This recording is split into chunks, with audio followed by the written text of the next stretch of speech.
ഈ കാണുന്ന പച്ചിലയിട്ടാൽ ചുവന്നു വരുന്ന എണ്ണയാണ് നിങ്ങളുടെ ശരീരത്തിലെ സോറിയാസിസിനെയും ചൊറിയെയും മുഴുവനായിട്ടും മാറ്റാൻ പോകുന്നത്. നിങ്ങളിത് എൻ്റെ ഇരിക്കുന്ന ഈ 2 ഇല കണ്ടോ? എന്താണെന്ന് പറഞ്ഞാൽ ഈ കൊച്ചില ഉണ്ടെന്നുണ്ടെങ്കിൽ നമ്മുടെ ദേഹത്തുണ്ടാകുന്ന എത്ര വലിയ ചൊറിച്ചിലും സോറിയാസിസും ഉൾപ്പെടെ നമുക്ക് എല്ലാം മാറ്റിയെടുക്കാൻ പറ്റും. അപ്പം ഇതിൻ്റെ പേര് ഞാൻ വഴിയെ പറഞ്ഞു തരാം. അനുമതി ഇത് കണ്ടോ? ഇതിൻ്റെ കുറച്ച് വലിയ ഇലയാണ്. ഞാനതിനെന്ത് നമ്മുടെ ഇലയും കൊണ്ട് അടുക്കളയിലേക്ക് വന്നിട്ടുണ്ട്. നമുക്ക് ഇതിനോടൊപ്പം വേണ്ടുന്ന കുറച്ച് വിളക്കെണ്ണയോ നമ്മൾ വെളിച്ചെണ്ണയോ എന്തെണ്ണ വേണം എടുക്കും കേട്ടോ. അതൊരു വിഷയമുള്ള കാര്യമല്ല. വളരെ കുറച്ച് ഒഴിച്ചാൽ പോലും ഒരുപാട് ദിവസത്തിന് കാണും. നമ്മുടെ എണ്ണ അപ്പം വളരെ പെട്ടെന്ന് ചൂടായിട്ടുണ്ട്. അപ്പോൾ ഇതേ നമ്മുടെ തേക്കലയാണ്, മറ്റൊന്നും അല്ല, നമ്മുടെ തേക്കലയാണ്. അപ്പോൾ ഈ ഒരു തേക്കല അത്യാവശ്യം ഞാനെന്ത് കുറച്ചിടുന്നുണ്ട്. നല്ല അടിപൊളിയായിട്ട് നമ്മുടെ ഒരു ചുവന്ന കളറിലേക്ക് എണ്ണ മാറിയിട്ടുണ്ട്. നമ്മുടെ എണ്ണ അപ്പോൾ ഇത് റെഡി ആയിട്ടുണ്ട്. ഈ ഒരു പാത്രത്തിൽ ഇരിക്കുന്നുണ്ട്. ഇതിൻ്റെ കളർ കൃത്യമായിട്ട് അറിയത്തില്ല, പക്ഷേ ഇതിൻ്റെ കൃത്യമായിട്ടുള്ള കളർ ഞാൻ ഇപ്പം കാണിച്ചു തരാം.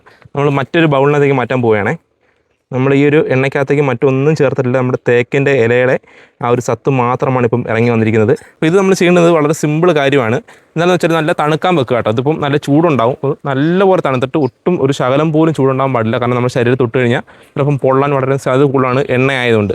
അപ്പോൾ നല്ലപോലെ തണുത്തിട്ട് നമുക്കിത് ഇതുപോലൊരു കോട്ടൺ പഞ്ഞിയോ തുണിയോ എന്തെങ്കിലും എടുത്ത് നമുക്ക് നമ്മുടെ ഈ ഒരു എണ്ണയ്ക്കകത്തേക്ക് മുക്കാം. കണ്ടോ? ഈ ഒരു പരിപാടി ഞാൻ പറഞ്ഞിട്ടുണ്ട്. അപ്പം കറക്റ്റ് ചോരയാണ്. അപ്പം നമുക്ക് ചെയ്യേണ്ടത് നമ്മുടെ ശരീരത്ത് എവിടെയാണോ ഈ ഒരു ചൊറിയോ ചുരങ്ങോ അല്ലെങ്കിൽ പറയുന്ന സോറിയാസിസോ ഉള്ളതെന്ന് പറഞ്ഞാൽ അതിന് മുകളിലേക്ക് ഇതുപോലെ വളരെ സാവധാനം തേച്ച് കൊടുക്കുക. തീർച്ചയായിട്ടും അപ്പം എല്ലാവരും ഒന്ന് ട്രൈ ചെയ്ത് നോക്കണം.